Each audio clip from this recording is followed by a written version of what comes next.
Hi, I'm Kristen, and today I'll be talking about David Grusch's most recent interview with Dr. Phil on August 13th, 2026, and specifically what he said about non-human intelligence in regards to the different forms that we have found them, how they communicate, and what they look like. So overall, the interview was fantastic, and David Grusch has said a lot more in this interview than he's ever said anywhere else before, I believe. He certainly said more than he said during the congressional hearing that he had, and he said more than he did just even in June when he had a press conference in Washington, D.C. Um, so just even to kind of go back a little bit to what he most recently said at his press conference, he did talk about the different types of kind of non-human intelligence that we know are out there. And he said that they are known as being corporeal bipedal life and sentient plasmoid life. And so kind of like when he said that, like a lot of experiencers and people that are really into the UFO alien topic started kind of like losing their minds and saying like, wow, can you believe what he said? He's kind of acknowledging that orbs, which are these plasmoid type of beings, like they have consciousness and they exist. And um, it was such a little kind of thing that he said, but so many people were able to kind of like latch onto it just because we've gotten so little official disclosure about what non-human intelligence really is and how it exists. And so as many experiencers and people interested in this topic probably feel like I don't care too much about UAPs and craft. I mean, they're interesting to see in the sky, and I see them occasionally, and um, I do wonder kind of like how they operate and things like that. But more importantly, I'm concerned with what is the non-human intelligence that is piloting it. If the orbs are conscious, who are they? Where did they come from? Why are they here? What are they doing? And I am so happy to have kind of heard David Grusch speaking out on this and to finally be starting to talk about like the aliens themselves, like the beings themselves. And hopefully we get a lot more of this. And yeah, so I'll start digging into kind of like what David has actually said. So in the interview, he said that they are not merely extraterrestrial. And for, I would say, like the general public, most people call them like ETs. Most people think that they come from another star system, maybe another galaxy, and maybe they're using black holes or wormholes to get here. But David very clearly was saying that it's like that could be a small part of what's going on, but that's certainly not all. So I'll put in the clip here of like what he says they actually are. I do caution to ascribe this whole phenomenon as merely just extraterrestrial. That's certainly a piece of the pie. That's likely what some of this is, but there's other, taxonomies of anomalous intelligences, we'll call it, that perhaps it's ultra terrestrial. Perhaps it grew up here and it left and it came back. And there's shadow biome. There's other types of origins. There's under the sea that we don't understand 70% of our oceans and what advanced intelligence might have developed on the seabed, so to speak. Wink, wink. And so there's a lot of different things that this could be. I certainly don't have all the answers, and I'm not omnipotent and did not have full exposure of the U.S. government's holdings and analysis of that. But we need to be open to a lot of different possible origins, none of which I think conflicts with basic Judeo-Christian theology. But we need to be open to some of that too, because I suspect a good portion of this is not, traditionally extraterrestrial, so to speak. To go back to what David has just said, he said these anomalous intelligence or forms of anomalous intelligence could be ultra terrestrial. And so I am very familiar with extraterrestrial and interdimensional, which is kind of coming from like a higher dimension. But I wasn't too familiar with ultra terrestrial. And so I looked that up, and it is a term that was coined by John Keel, and he is the author of the Mothman Prophecies, and he's written a lot of different books specifically about the phenomena and how kind of strange it is, and it's not what you would expect, and how there's like trickster type of playing.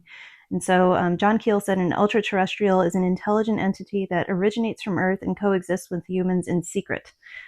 So if we're going to look at this kind of definition from the perspective of something that is physically face to face in front of us, people might start thinking of cryptids even. So if it's something that like literally exists in our realm, but we don't really see them, that would be what you would think of as something like a Bigfoot or maybe even a Mothman. And so it's interesting that that was kind of like one of the first things David called out. And then he also said they may be from a shadow biome. And this is kind of what I think is mostly going on with a lot of these beings. Just from my own personal experience, I've seen uh, orbs kind of phase in and then phase out. I've seen beings that have appeared in my room, in this room, that have phased into existence, and then I've seen them like just like rapidly like phase out. And so it seems like they do come from like this kind of place that is sitting on our space, and we just can't see it. And so the definition of a shadow biome is an unseen world on Earth that operates with different processes than all known standard of life. And so it could just be kind of beings that are like around us all the time in this like kind of unseen world. And the best example of kind of like what that world might be is like kind of like the ghost world.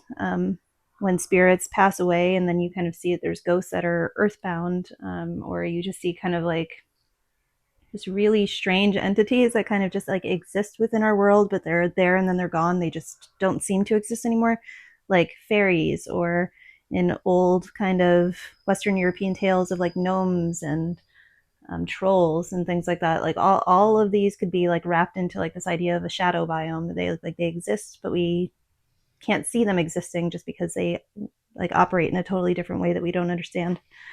And then he also mentioned that these beings may have been here, left, and then come back. And I know that this obviously can be very physically, like these beings kind of lived on Earth, evolved, and then went to another planet with whatever science they were able to have at their time, and then like returned. Um, but I was also thinking about Dr. Michael Masters' kind of future humans theory, where these beings may have been on Earth, evolved, and left, and they may have progressed far into the future in a different place. And now that they have much better kind of technology and understanding of how physics work, or how reality works in general, from their future kind of timeline, they are able to come back here. And that would kind of align with certain messages that have been given to experiencers about what will be happening in the future and what had happened in the past to them, but it's in the future for us. It gets like quite convoluted. But my mind went to that when he said that like some of these beings, like especially ones that probably look like very humanoid, like you think of like Pleiadians or like these Arcturians, that look human. They might be the ones that have evolved here, evolved even more elsewhere, and then returned. And then kind of like the last thing that he touched on was that these beings might be from like the bottom of the ocean.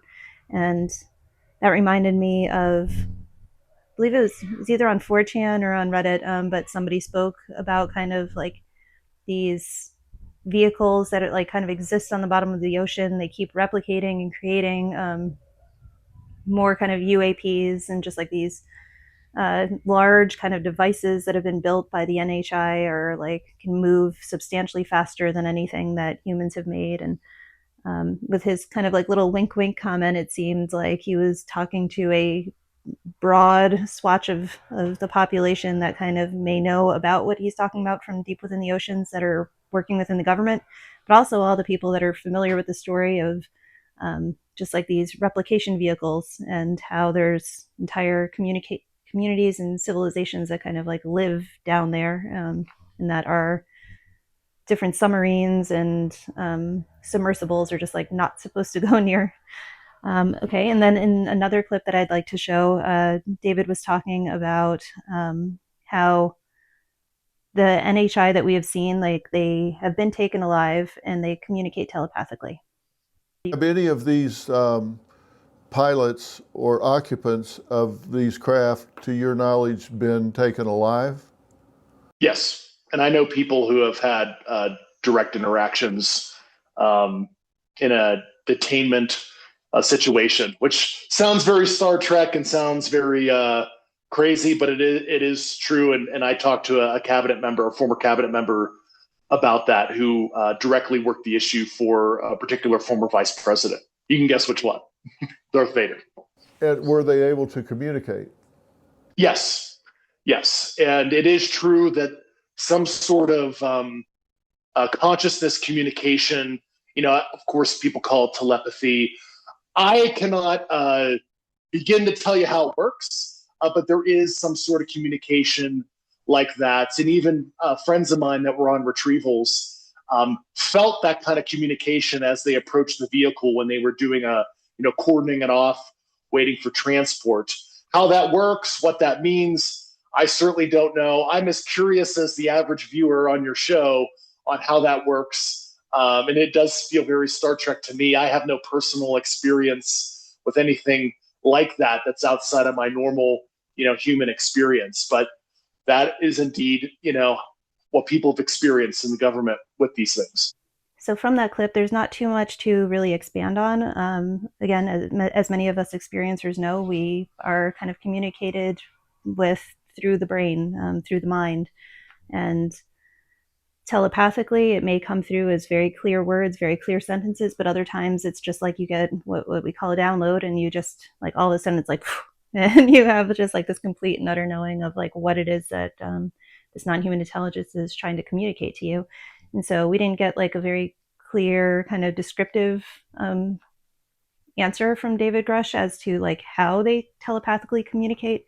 Outside of the fact that he said that these people that would be approaching a craft would get kind of like hit and get that kind of telepathic communication before they were right near something. But the form in which that telepathy happens, like that wasn't kind of clarified. But it was interesting to hear him note that this is something that our government knows and has kind of confirmed, and it's happened to multiple people that have worked for the government. And again, just thinking about the general public, people that are not familiar with kind of getting downloads and getting telepathic messages that are like clearly audible, like clear audience, like kind of messages coming in. So many just regular people would not believe in this, and they would think it's absolutely ridiculous and stupid. And how could anybody believe that such things could happen? There's no scientific, rational way that it could occur, but it is occurring, and that is how these higher intelligences like kind of just work with us and communicate with us, especially if they don't deliver full sentences and instead information. It's like then they don't even have the barrier of language. And then in the last clip that I'd like to show of David, he is talking about what the NHI look like that we have communicated with, and through like kind of like the bodies that we've recovered. He says that they look like short grays, like were spotted at the Ariel school. Yes, some of it was piloted, and I always find, even though it is my reality, I always feel uncomfortable talking about that because it is such a ontologically shocking thing to talk about the pilots. But what do you know? They look just like what people have reported seeing, like credible witnesses. You look at the Ariel school event in 1994, where 80 school children in Zimbabwe saw what we would call in pop culture speak small gray aliens, exactly the way you think. And what do you know? Some of them look exactly as reported by credible observers that have nothing to gain and everything to lose by discussing their experience. And it even goes back to the work of John Mack at Harvard, who was a psychiatrist looking at people that have had these experiences with the phenomenon, and he deduced something is going on. This is not some psychosomatic thing or some mental health condition. And people over the eons have had these personal experiences with these things. And that is a sensitive subject that I know is still kind of stigmatized, unfortunately. What I really liked from that clip about David talking about what the non-human intelligence looks like and how they look like short grays, and there's so many different witnesses that have all seen the same thing and can all say that like this is what came to us and what we all saw. We're not making it up. I really appreciated that he brought up John Mack and how he said that people that have seen these things, like just by virtue of the fact that so many different strangers and so many different people can all say like, I saw this, and all the characteristics match up, and even without them talking to each other or having known each other's stories, these people aren't lying and they're not mentally ill. And I feel like it was like him bringing up John Mack was really a testament to experiencers that it's kind of ridiculous that we have been chastised and disbelieved and made fun of, in some cases being led to feel like kind of like humiliated and embarrassed for saying that we've seen these things and these things have happened to us. But you have a Harvard psychiatrist who was able to work with experiencers and contactees and abductees and say that like, no, this is actually going on and it's not a coincidence and everybody is seeing the same thing. I don't think there is too much wrong with the fact that he didn't go into great detail about like what the grays look like as far as the short grays, by him making the comparison that they look like the Ariel School beings. Anybody can now go and like kind of watch the Ariel School documentary, or just pull up the pictures that those kids drew online, and if there were new pictures that they drew that are more detailed about what they saw, like you can look at those pictures and say like this is what the government is explicitly saying that people have seen. um, and to kind of get into David Grusch's background, he was an Air Force veteran for many years, and then he used to provide, I believe, daily briefings to the president in regards to different issues. And so this is not like kind of like a low-level employee that doesn't know what he was talking about. This is somebody that was like very high up within the government, and I believe he said he was on his way to becoming a colonel before like he became a whistleblower and kind of had everything stripped away from him. So this is somebody that is like very reputable, somebody that we should be listening to. And when he tells you that these beings look like the Ariel School beings, like that is like kind of what our mind should go to, of like when there is more disclosure that we're going to see and hear about, like especially those beings, even though he did talk about plasmoids and he did talk about like all these other types of kind of beings that people have seen. Yeah, so it's overall like the interview again, I really enjoyed it. And he also kind of touches on like the MK Ultra program and kind of just how slimy our government is for how they lie to people and use people.